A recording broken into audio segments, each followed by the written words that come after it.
Saudi अरब में मशहूर होने वाले पाकिस्तानी बुजुर्ग शहरी के लिए पेशावर जुल्मी के मालिक जावेद इकबाल ने बड़ा ऐलान कर दिया। मस्जिदुल नबी में चलते हुए बुजुर्ग की वीडियो सोशल मीडिया पर खूब वायरल हुई, जिनका ताल्लुक़ पाकिस्तान शहर हब से है। इनका नाम अब्दुल कादिर मरी है।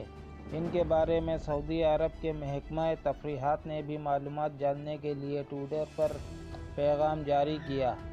और अब पाकिस्तान सुपर लीग PSL की फ्रेंचाइज पेशावर जुल्मी के मालिक जावेद आफरीदी ने सोशल मीडिया पर वायरल होने वाले पाकिस्तानी बुजुर्ग को हज बैतुल्लाह कराने की पेशकश कर दी। सोशल मीडिया पर मस्जिदुल नबवी में हाथ में असा उठाए इन बुजुर्ग की वीडियो तेज़ी से वायरल हुई थी। मज़ीद ऐसी वीडियोस के लिए हमारे चैनल को सब्सक्राइब करें। शुक्रिया।